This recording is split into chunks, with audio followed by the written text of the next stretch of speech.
Hey, I'm Josh Montgomery. I am going to do a little bit of a tutorial, a preliminary tutorial on how to take photographs with a microscope. Today we have Mr. X, and this is specimen 2. We are doing the ventral side of the skull. There's a small area that Dr. Rougier would like to have photographed. So I'll kind of walk you through my process using my camera. In future videos, I can kind of clarify what the process looks like with a different camera.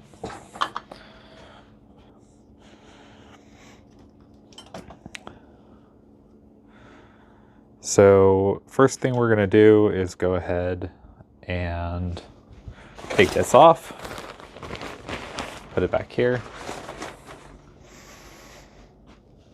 and then I have some lights. Flash is very important for these specimens. I also have a color calibration. That way we can get consistent colors.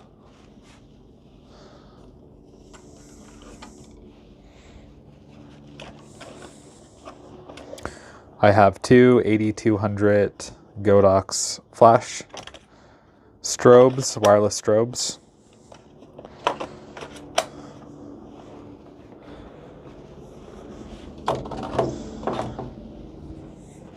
Also have a wireless flash trigger that corresponds to that. The wireless trigger goes into the hot shoe mount.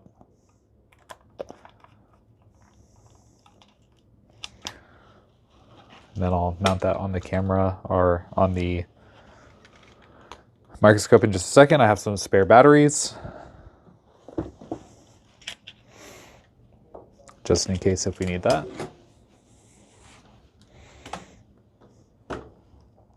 Okay. So with the strobes, I put my main strobe, turn it on, and place it without a diffuser, kind of behind and above the specimen a little bit. Let me get a better viewpoint.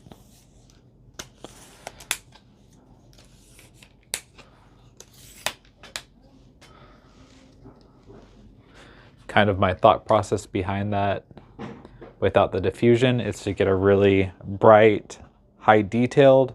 If you have diffusion, it looks soft and it doesn't have all the fine crests, ridges as sharp.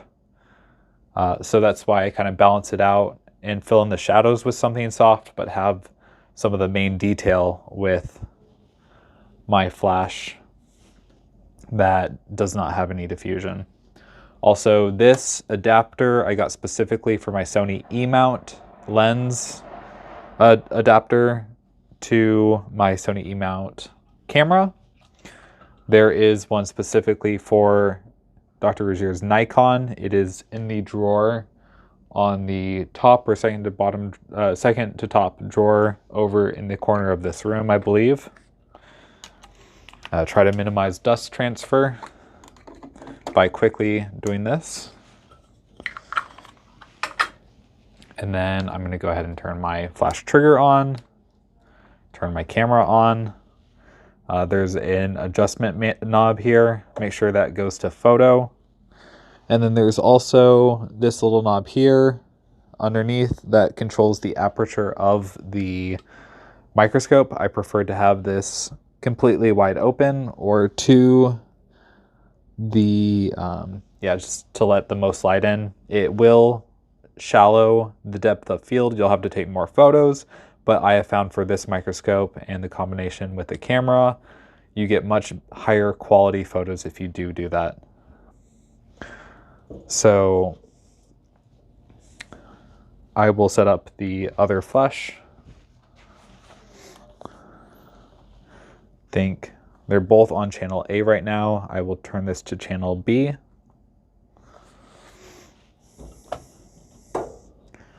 Set it up here.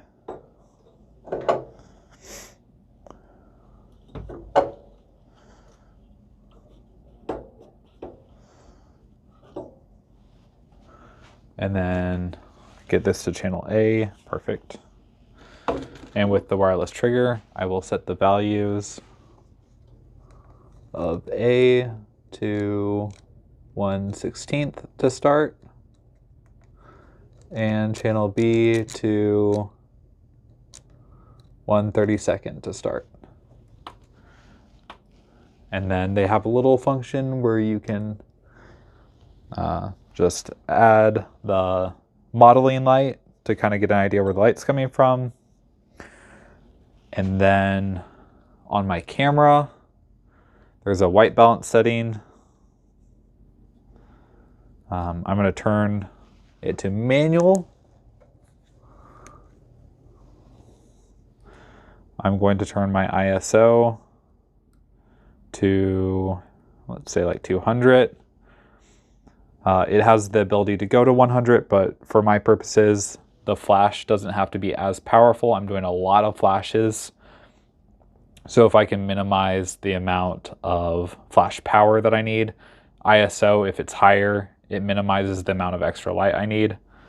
The sensor is high quality enough to where that won't really add too much additional noise for our purposes. Wouldn't want to get it up to like 1600. So have one of my custom menu items should be white balance. I'm going to do a custom white balance and just have the flash go off. Perfect. So 5600 Kelvin, that's pretty much ideal. That's what the flashes should be. And then I'm going to set my shutter speed up to, let's just say 1/100th. Turn it to single shooting instead of fast shooting. Okay, wonderful. And then I also noticed that just even in this photo alone, there's a darkening of the outsides. That's a vignette. You'll notice that if I were to have stopped down or closed down the aperture of the microscope, that will brighten up. However, as I've noticed in the past, you lose sharpness and contrast while doing that. So the trade-off is not worth it. You can manually in Lightroom later kind of brighten up the peripheries, but I think optically, almost any optic is going to be the most sharp. It's going to be the most contrasty. In the very center of the field, you won't have to worry about the slight vignette darkening on the outside of the field. So we have the specimen here. It is Mr. X. Always be very careful with these. I'm going to take a quick break to have some mate. Okay, I think it goes without saying that if you're going to have mate, have it way over there where nothing is going to be contaminated or you don't have to worry about anything getting damaged. I'm going to take a quick photo as a reference. Let's see how that looks. Going to go into my histogram. It looks like the levels are pretty good. It is not all the way to the right. This is 18% gray, or actually it's a little bit darker than 18% gray. So I know that it's not cutting anything off on the right-hand side, which is the light values, or cutting anything off on the left-hand side, which is the dark values. It's just kind of a just right of center. So I'm pretty happy with that exposure value, what we're getting with the output of the flash. We can adjust that if there's any extreme highlights. So we've got Mr. X2, and I might kind of adjust your viewpoint real quick. Okay, so I'm going to take this specimen. I like to use this dark manual I found just because black typically absorbs light for the most part. It would be better if it was matte finished and it wasn't glossy. That avoids the light from bouncing off and creating internal reflections into the light, and kind of losing a lot of contrast that way. You get a lot more crispier images. So this is a specimen. You got to be very careful with it.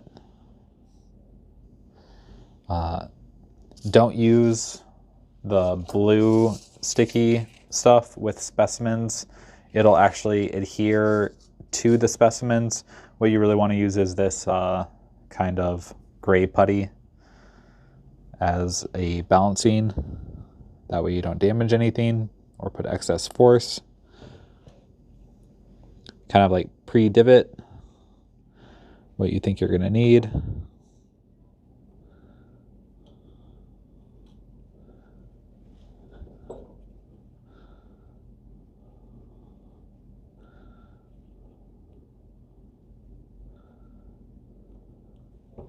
Kind of pinched it up a little bit. Okay. Now I'm going to switch to the view of the... Okay, so this is what we see on the camera. I'm going to just straighten it out a little bit. I am going to adjust the focus. Okay, there we are. So I think we're going to zoom out. Just have to turn this body in or out.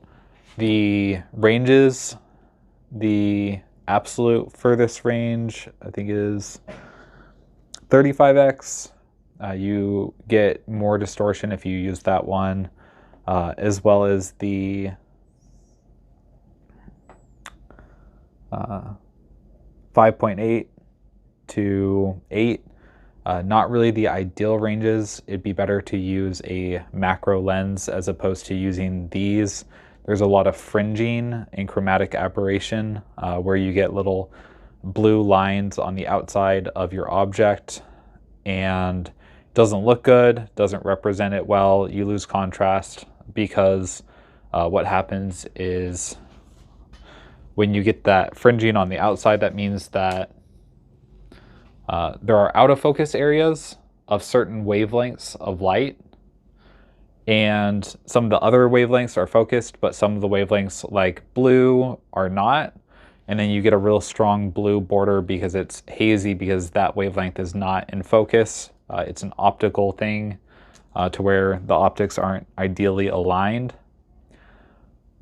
It doesn't look good. You can't really get rid of it. If you do get rid of it, it's a little gray border at the end of your objects, and you'd be better off just going ahead with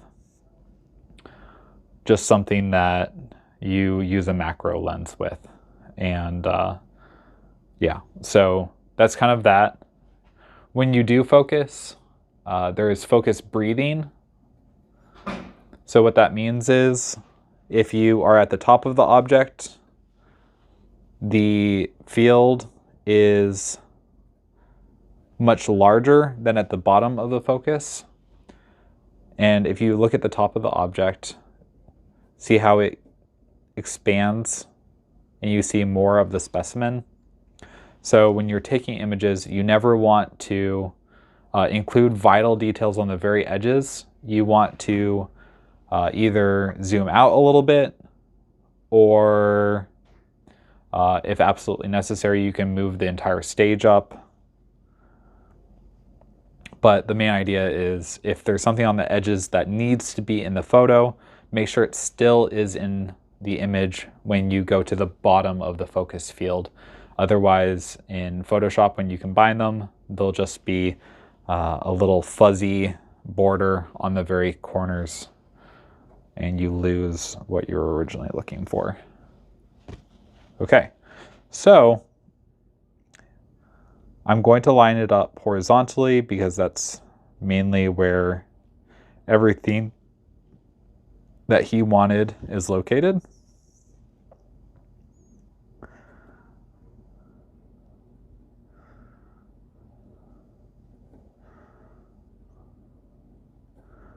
Just checking through my focus field. Going to check to see how level it is.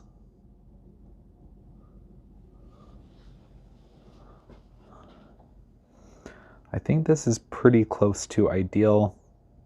I'm going to create a sample image and run it over to Dr. Rougier real quick and see if this is what he wants. Just double checking though, if you look closely, I can already see that this is way too bright, and see how it goes off the chart on the right side. This is flashing white. So the first thing I do before I even show him anything is turn down the flash. So I had 1/16 for the top one. I'm going to turn it down to 1/32. For my fill on the right hand side, I'm going to decrease that from 1/32 to 1/64, and then try this again. Okay, this is pretty good. Only a little bit overexposed. I think since I am shooting raw images, I should be able to pull all of that back. Everything looks pretty well exposed to me. That looks nice. So I'm going to go ahead and show him a sample of this real quick. Are you making a cyborg? All right, Dr. Rougier. So I got an image. I just wanted to verify with you to see if you were happy with what it looked like. This is what we came up with. What are your thoughts? Zoom in so I can see a little bit more. Okay. So I'm going to zoom in. Yeah, that's I can crop later. That's the I know right this is area. kind of exactly what you want. Do you want that top border? This would be helpful, yes, to have that. Okay, kind of orientation, or? The orientation is fine. If this gives you a lot of trouble because this is much higher than the bottom. That won't be an issue because we'll focus stack it. Okay. I knew that you were going to take a stacks. But anyway, yes, that's good. Okay. This seems to be, and this corner over here seems to be a little too dark, perhaps too much shadows. I don't know. Okay, but I can fill in the light a little bit. That's up to you. Yeah. Maybe a little bouncing from this side. But Okay. this is the right area. And But that's what you want? fine. Yes. Okay, wonderful. Thank you. Thank you. Okay, so after talking to Dr. Rougier, I am actually going to zoom in just a little bit. Probably right about there. That way I can get a little bit more detailed. I'm going to get to the very top of the focus stack. And then I like using this little trigger that attaches here. That way I don't have to touch the physical shutter button. Oh, shoot. Moved it around. Let's see if I can wrap it around so it won't touch the specimen this time. Wrap it around this other arm over here. Okay, wonderful. And then he said that he felt like the shadows were a little bit too harsh. So I'm going to try to increase the fill flash power from 1/64 to 1/32. And let's see if that helps.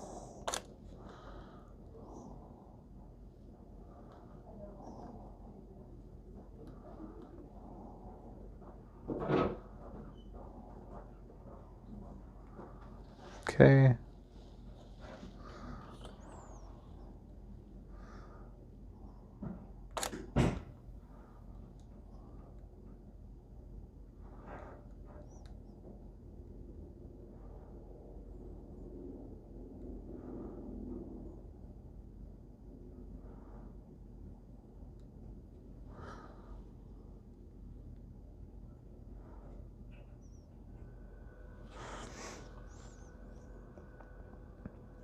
I'm going to focus down a little bit.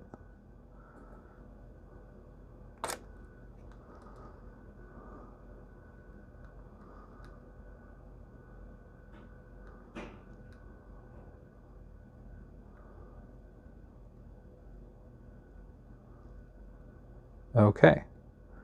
It looks like the light has filled in a bit, so I'm happy with that. And I'm going to go ahead and use the fine adjustment knob. I'm going to use this little clicker and get to the top of the focus field. If you look really closely on the camera, there will be little sparkly areas where it shows that it's in focus. If there isn't enough light, it doesn't have those little sparkly things. I'm going to shine a little bit of light on it so I always know where my focus is based off of the little sparkly things. This should barely affect the photo outcome.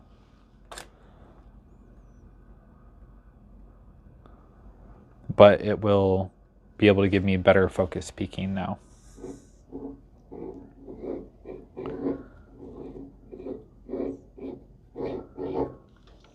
Wonder what that noise was. Okay. All right. So let me get to the top.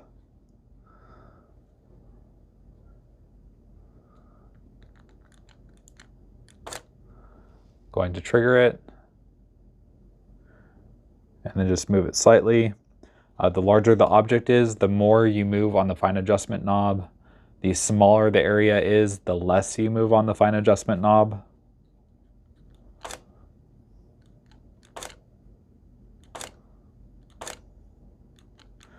I typically end up with about 40 to 80 photos per stack.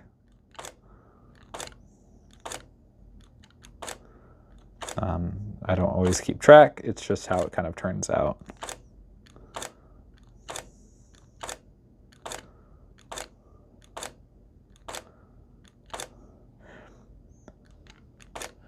And with my hand, I kind of have a preset adjustment length that my body just kind of knows. I do that, I stop, and then I trigger the shutter. Sometimes it double flashes.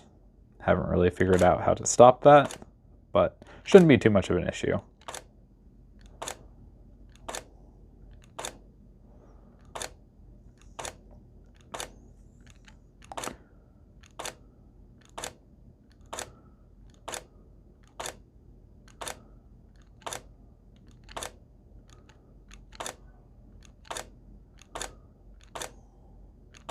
I also have rear curtain shutter because if it's fill flash, what will happen is it will take a second for it to calculate to release, and it just takes so much longer because it will take like a second for a photo.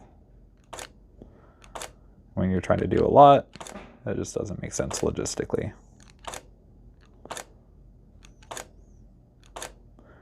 So my main point of interest has already been captured, so I can kind of just figure out where I want to stop. Not as critical.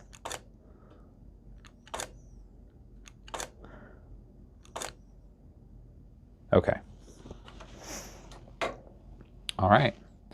So I've got that stack. I'm going to go up to kind of the main area of focus again, and I'm going to move the specimen. Be careful not to pull on the specimen. I have been manipulating the putty more to get just a little bit of a different angulation, about 6 degrees difference, just so you can kind of see some of the different features, how they're varied when you move the specimen.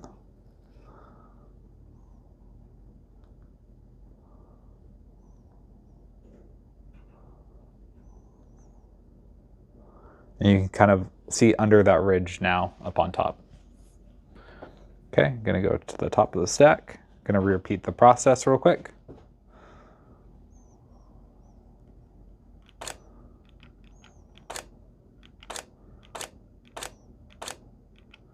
Gonna kind of do a rapid fire like I normally do. I was just slowing it down a little bit to show kind of the process.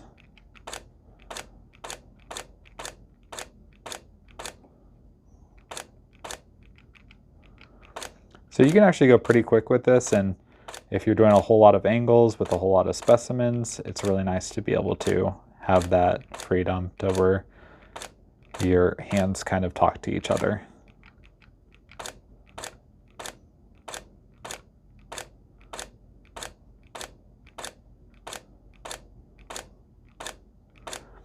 I like flash because the flash is very quick and all the information is captured and it captures onto the sensor. If you're doing continuous lighting as opposed to a flash, like a specimen light, typically it takes a lot longer. All the lights are slightly different color temperatures, so you have really large inconsistencies in what things look like, just based on how you position your lights, how the light bounces off. They're warmer toned lights, so if you have a warmer toned light onto an object, it brings out more of that wavelength. And what you would get from a daylight white flash like we have here will be different just because it has the full spectrum of color as opposed to just the warmer tones. So the end image actually will be different. You can change around the color temperature in post, but just the availability of the output of the light source will change what you can actually do with that.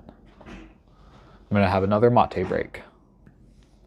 Okay, so at this point, I'm pretty happy with what I've got for now. I'm going to carefully place the specimen back in the box, close the box, still on the table. I'm gonna turn off the lights for just a second. And I'm going to go talk to Dr. Rogier and see what else needs to be photographed real quick.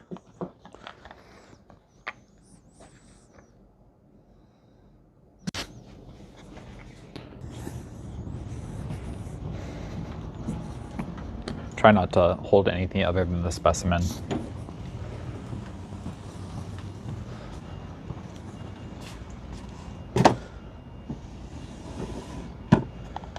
Okay.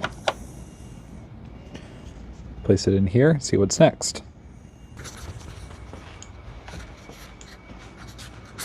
All right, what's the next assignment? Next assignment is going to be another partial skull of X. Let's see what we have in the list, because different specimens have different needs.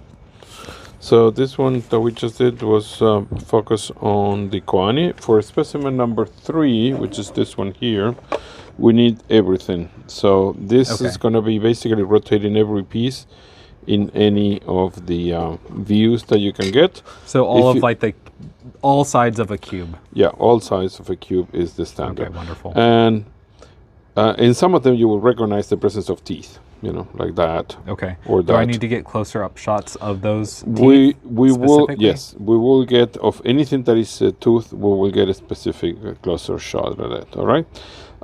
And start with the teeth up in those rotations of your cube. So this is one plane, and then you just move and move again and so on. Does it matter to you which orientation is up in these? So does it matter which position is like the true north? Since we're going to have the light from the upper left. And the upper left, correct. Typically, you put the outsides on the top. So this is the outside of the face, so this should go up like this. This can go either way because it's a jaw. And this one is a skull, it's the back of a skull. So this is the nuchal crest, so the back of your skull. So this should be oriented like this in one. This is going to have 6 faces, sorry. So it's going to 1, 2, 3, 4, 5, 6.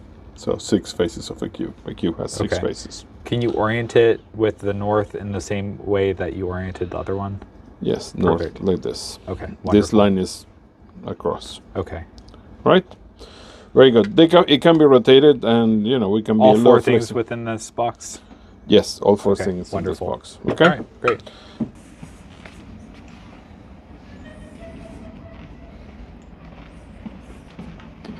Okay, we got our new specimen. I'm gonna place it down on the table.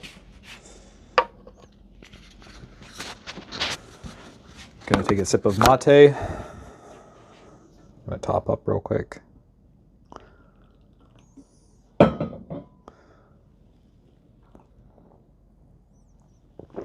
Wonderful. Okay. Okay, so I have my next specimen ready to go.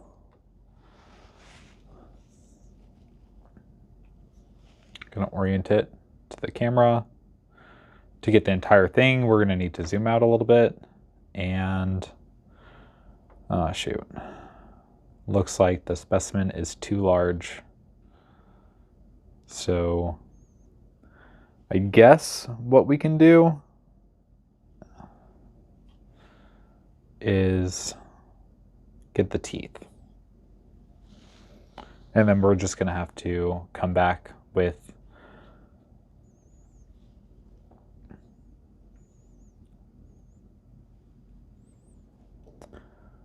a macro lens, which I should have grabbed from home, but just a lesson learned. Do a test of this and see how it turns out. Looks very overexposed to me. So what I'm going to do this time is I'm going to turn my ISO down to 100. And that is gorgeous. Okay. Gonna go through the stack real quick. Also just moving the other specimens up onto the table so I don't knock it over.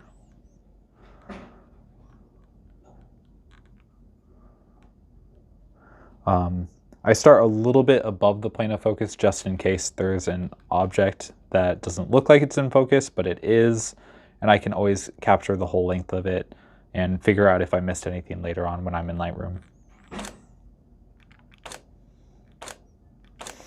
Now keep in mind, since we are closer in, we are going to need just a little bit of tighter movements with the fine adjustment knob.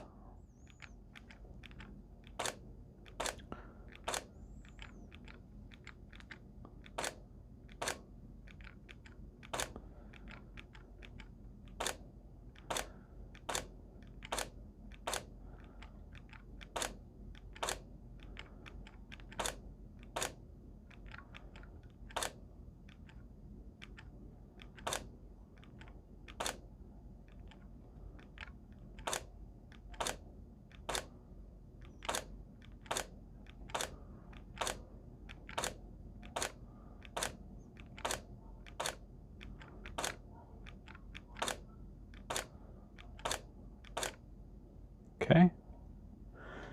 And then I'd like to get it at a different angulation. I'm going to press into the putty so it has a depression at the angulation that I want so that the specimen can tilt backwards without pressing hard on the specimen to tilt backwards.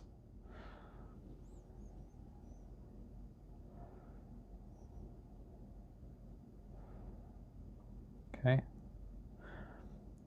Now we kind of get that angulation variation that lets us see a little bit of just a different perspective and volume of the teeth there.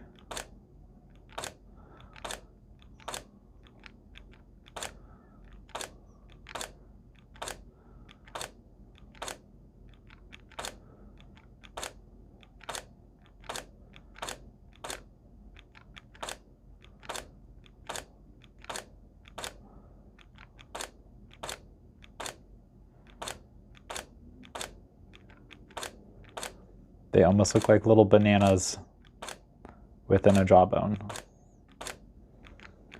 Now that's kind of a silly thing to say, but that's what I see.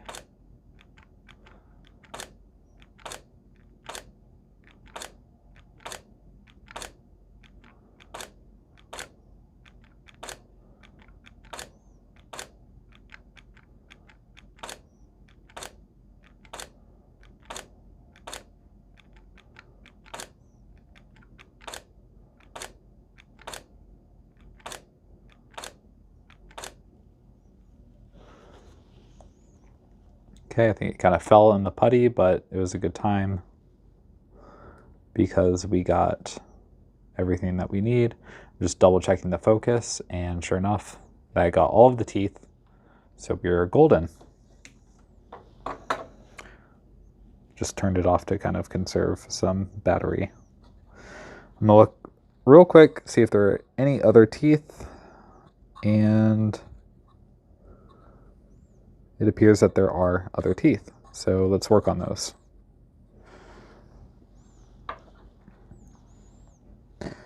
This jawbone, turn it on so you can see.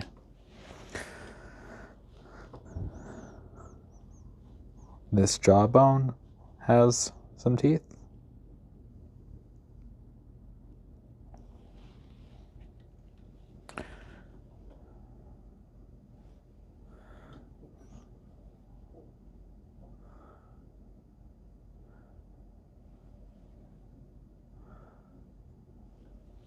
Okay.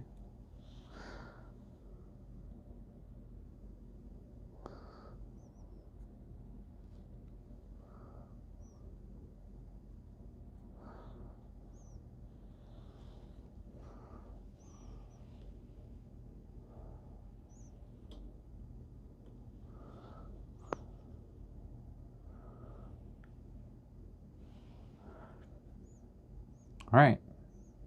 I've got the point of interest at the very center. Gonna do a test image just to see if the brightness looks correct. It does. Gonna go to the top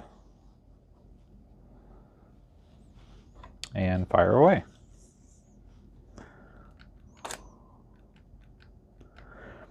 And I'm going to repeat all these steps. I'm going to do it for all of the teeth. I'm going to do it for the crest and whatever is in this specimen, just because I think it's small enough. But the entire things will have to be shot with a macro lens. So yeah, that's probably it for right now, but if there are more details, I will bring it up. Okay, so we've got some very small specimens. I'm gonna start with the largest one. It's this little mandible right there. Wonderful, wonderful specimen. I would love to get black on the background of it, so I'm just gonna take a tiny little bit. It'll be easier to Photoshop if the entire background is black. So I'm just gonna put a little dot of the clay there. And it's not sticking. So what I'm gonna do is I'm gonna take a tiny bit of wax, which will stick, and then mount the putty to the wax. It's not a specific technique, I just thought impromptu that could work. It looks like there's gonna be too much putty. I'm gonna reduce that slightly. And I shouldn't need the multiple angles that I've had in the past. Be very gentle with this. I lightly press it, but I'm not like putting any force at all. It's more just resting on top. I'm gonna see how that looks.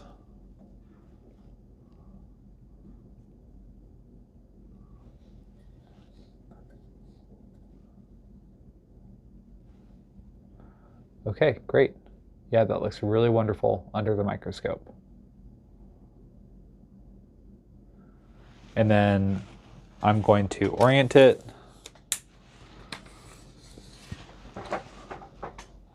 so that it's pretty parallel.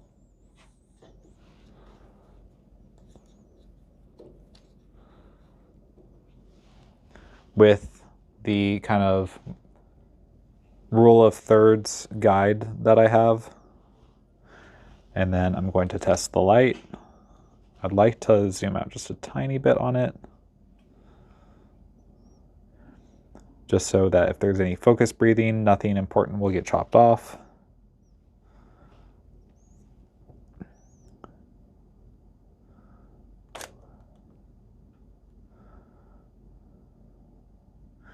It actually looks pretty dark. So there's a big peak over here on the left side. I'm not worried about that. That's just the black backdrop that we've used. But since this is kind of hovering in the middle, I'd like to get it up just a little bit. Don't want to drive it off the chart or anything. So I'm actually going to move the flash in just a little bit and lower it down since the specimen's lower down. So you see I was just moving that downwards. So you can see how that brightened it up a little bit. And yeah, I mean, I'm actually pretty happy with that. The only thing that I don't like is there's a little bit too much putty and it's interlacing with the teeth, and that'll be difficult to Photoshop later. I want it to be pretty uniform. So just a tiny, tiny dot of wax, and then just a tiny, tiny dot of putty. Kind of flatten it a little bit, and then rest the specimen on top. Just very lightly.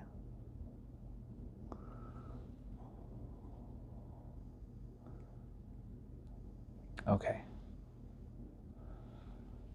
I'm going to tilt it towards us just a tiny bit, and that's looking good.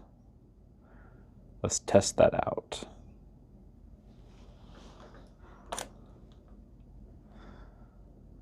All right. I actually want to increase the power of the main flash.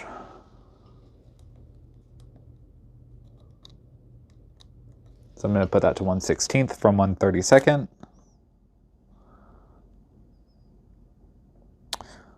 Honestly, a little bit too powerful. Let's drop it down to 1/32 plus 0.3. I think that's probably the right amount of oomph. Still getting good contrast. I am seeing that sneak into there again, where it's going to make it difficult to Photoshop later. So I'm going to just nudge it up just a tiny bit.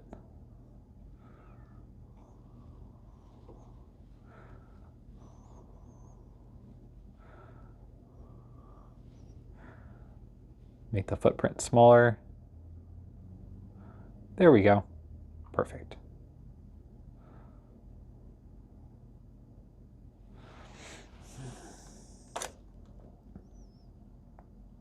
All right, I'm pretty happy with that. Of course, now we have that little line on the background that I don't like. And I get to be picky now, so I save myself time later.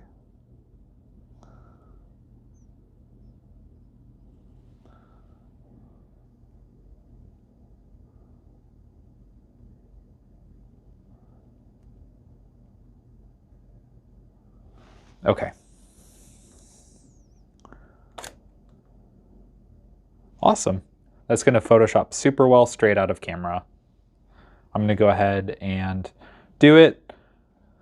Just keep in mind that when you go through, you're going to want to do smaller increments. Okay, so I just went through and got all the photos I needed through the entire depth of the stack from the very top and through even a bit to where I haven't even seen focus for maybe even 5 shots, and I can narrow that down when I'm in Lightroom later pretty easily. But if I miss something here, I can't capture it very well when I'm back at home. So I like to get it when I can. I'm just going to reorient this.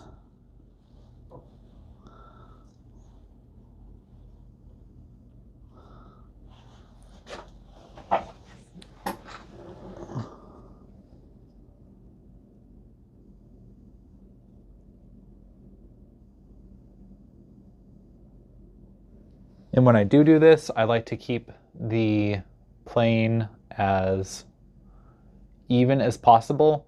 I don't want it very off tilted. So I want all the teeth to be in line vertically. If they're like this, I just feel like the computer software may have a harder time lining it up later to where each slice gets accurately represented later. But I know if all of them are in focus in the camera, they're at least going to be, the important details are going to be in focus later on as well.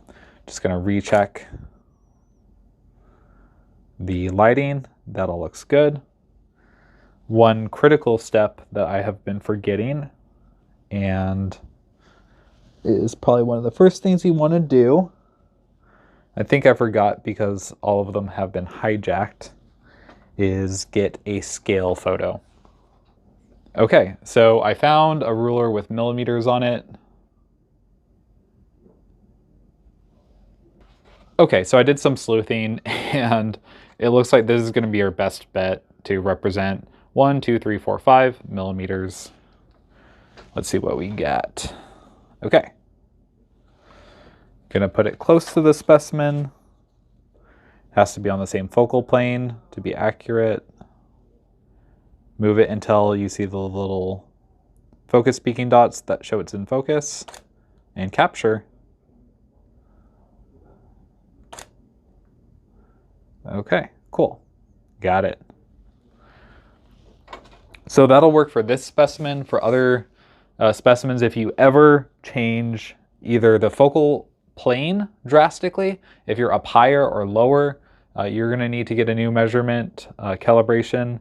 If you change the zoom factor ever, you're going to need another calibration. I'm just shooting real quick here, and it reminded me of something. Whenever you're at the top of the focal plane, you're going to need a lot more images than when you're at the bottom of the focal plane. That just has to do with how lenses focus. Think about if you're shooting on your cell phone camera even, you've got something close up, everything in the background is going to appear very blurry. But have your subject move back 30 feet and all of a sudden they're in focus, the trees in the background are focused, the mountain is focused. It's all in a very similar focal plane, but the closer you get on the extreme of the optics, closer to the lens, the focal planes are much smaller, progressively smaller actually.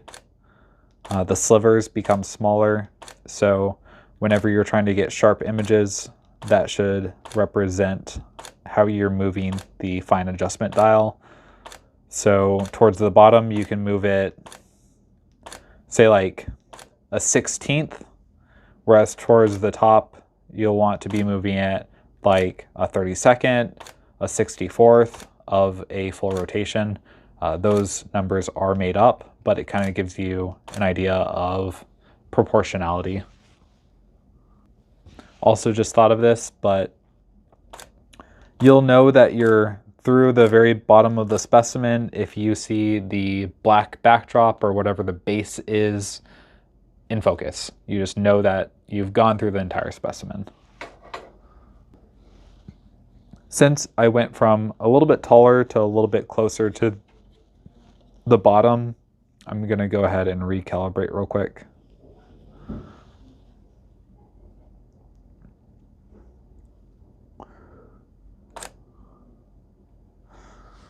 All right. Going to readjust. I double checked the lighting. Everything looks good for lighting. The reason I use this is because if you click this, it'll transfer vibration into the image. When you're doing something really close up, small little movements make a big difference in the percentage of the field of frame that are being captured. So little movements, when you're really zoomed in, will look like really big movements. Some people overcome this by setting a 2-second timer, but when you're doing hundreds of images like we are, that gets really tedious, triples the amount of time. That's why I like this. It's kind of off camera. I never really leave my hand off the dial because I feel like whenever I release it, the whole stage moves slightly, and that's why I just kind of progressively notch through while pressing with my other hand. That way I'm not touching the camera and causing vibrations. And again, since the shutter times and the light quality with a flash or a strobe are much shorter, it's a lot less important to have small little vibrations with that. They will not show up nearly as much. It'll be much sharper as opposed to light, constant light, where the shutter time has to be much longer. Right now I have it 100th. It could be 1/250th. I think that would not reduce the amount of light introduced into the photo with a flash or a strobe. However, if you're looking at a light source like a gooseneck light, you could be down all the way to like 1/5 of a second, and then any vibration, any changes in light really start to show themselves, and any small movement whatsoever will really show up as a blur, and you'll lose that sharpness. So I was just thinking while going through the jaw where the jaw is facing long ways towards the camera, so it's like a sliver, and later on in post we'll have the ability to kind of decide what we want to show off now that we've taken all the images from top to bottom. But one of the things that you can do is, if you're just wanting to show off the symphysis of the ramus, or not the ramus, but of the mandible, you can have that in focus, maybe take 10 photos to where you get it really nice in focus with that first tooth, and then everything else is naturally in blur. It's not going to be sharp. What that can do is kind of naturally remove any distracting elements that you want to show off the position, the orientation of it, but you don't want to distract by, oh man, this is just as sharp as that. Just naturally with the optics of the lens, you can show people just one thing, just as you're seeing right now, as opposed to seeing the full length of it and then saying, oh, this is what we're interested in. And in post, since we have all these images, we can just take the top 10, combine them, and just get a nice out of focus area. As far as photoshopping everything else to be black, it does look a little bit weird to have the fuzzy gradient. It's kind of harsh in my opinion, the fall off, but that is definitely an option. And either way, whatever suits the occasion, that's just something to consider. Okay, so we've got a conundrum.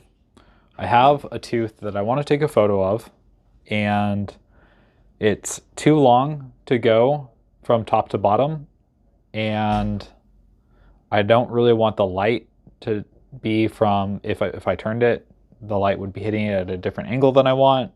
I don't really want to change my whole setup. So something very simple that we can do is just turn it around like this. And then, voila, perfect. And just checking the light, and the light looks beautiful. Very simple fix to a potentially hard problem if you were trying to think in the box. Okay, so since this is a very long object, I don't know how wise it would be to completely tip it up on its edge. You just see a tiny little point of either side. So kind of what I'm thinking is, how do we show the bottom and the top without going too crazy either way with it?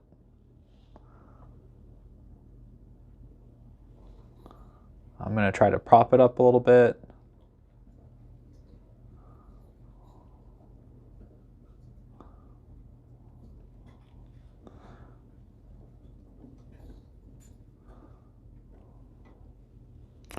I'd like the entire white tooth to be contrasted by the black. just like this. We'll kind of take a quick shot like this. I don't even want to go down the whole length of the tooth.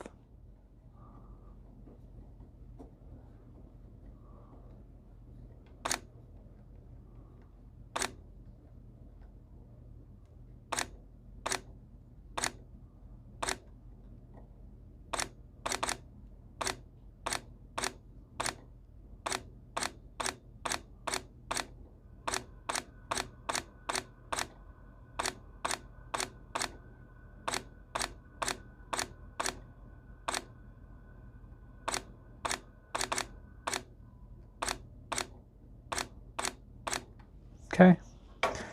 Then kind of do the similar thing with the bottom.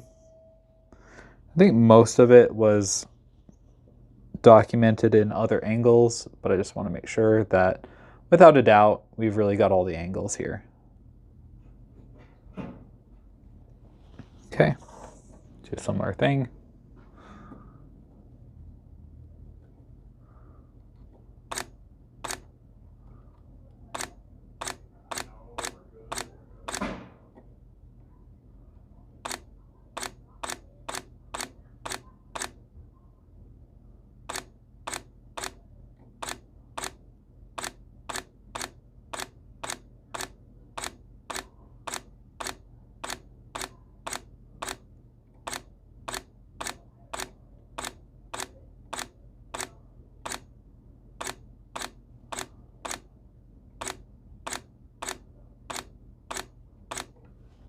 Okay, got it.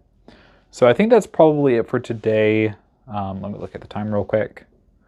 It's 3:58. You know what? I kind of want to finish up the other ones and see where that gets me. And these are really tiny ones. When you're transitioning between specimens, the one I just captured was in a pill. Before I even go to the next ones, I want to make sure that this one is safe and back in the main box. Okay, this is the next one. You can tell it's very tiny. So gonna need another scale photo. Gonna need to probably upper magnification. And that's why we need the new scale photo. Okay, so with this one, since it's so tiny, probably gonna want to move to some sort of system that allows us to move it very controlled. Larger specimens do well with the putty. I think this is going to do better off with the wax. So we're going to transition to a little bit of wax. Going to stick that somewhere where it's relatively clean on the black background. I'm going to lower it down a little bit just because we want it further away from the lens. Remember, probably going to get a little bit of a sharper image. And then kind of going to make it peak.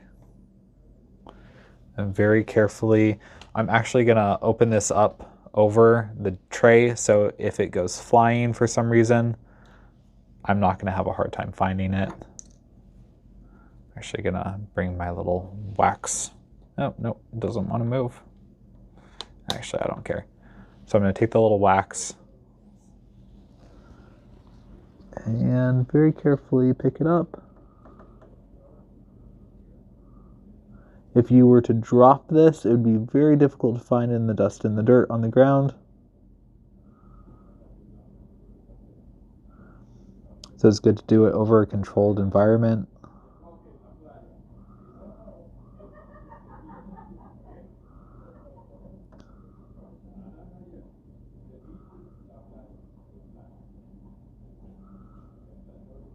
Okay, I've got on the very, very tippy top of this. I'm gonna bring it over to our black backdrop and then see what we can see in the microscope. And I think just for ease of showing you what I'm doing, I can probably go back to doing this horizontal.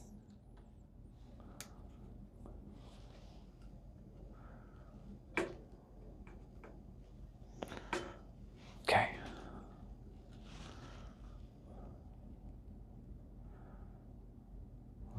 So we've got it centered. I'm going to zoom in a bit. I'm at 12.5, so not even close to its full potential. Gonna see what it looks like. I probably want it to take up more than that, so let's go to 20.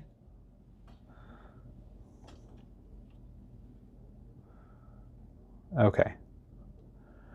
So if you get too close and you have to do like 1,000 slivers instead of 100, you may end up with a worse off image.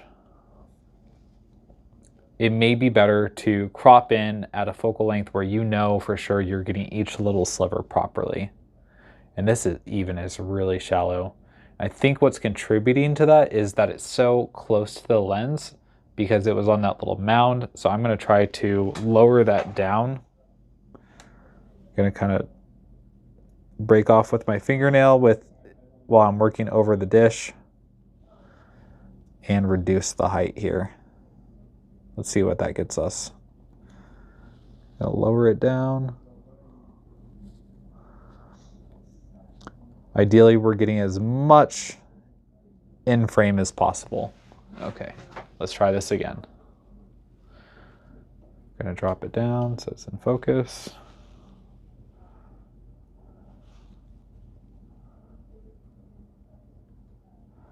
Okay, so I'm getting a lot more already in frame. And that's kind of what we're looking for.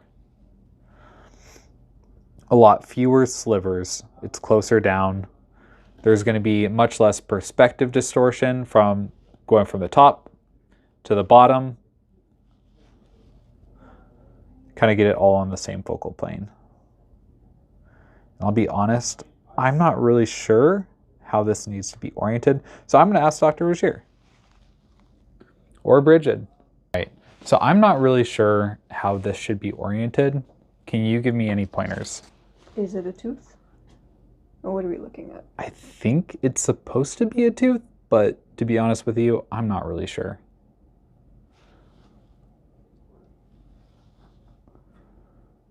Can you tell? Can I look Yeah, at yeah, yeah. it with the microscope? For sure. From the side, it looks kind of toothy. It looks kind of toothy, but through the microscope, it doesn't look as toothy. So switching it to the visual optics, and you no longer have control or have any light coming to the camera. There's a 50-50, but it just kind of sucks for the camera and sucks for you as well.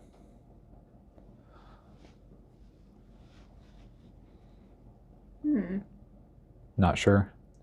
I can ask Dr. Rogier. I agree that it doesn't look as toothy under the microscope, but...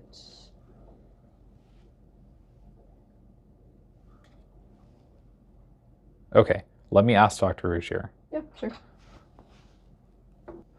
Okay, so I wasn't really able to identify it myself. Bridget wasn't able to identify it. Sometimes you're going to come up on situations like that. Is just wait for Dr. Rogier. Dr. Rogier had to step out for a second, which is totally fine. I've got a test I've got to take, and it's like 4:20. I need to take it this afternoon just to make sure I have enough time. I'm not running into any issues. If you have any questions, please let me know. I can kind of go over any processes, any steps that may seem obvious to me, but may not be obvious to you just because you're seeing it with fresh eyes. Sometimes the best thing to do is just kind of step away and tackle it another day. It's important to make sure that you remember what you captured. It's kind of easy with images though, because you always have a record of what you took. But yeah, thank you for kind of picking my brain, and we'll see what we got next time.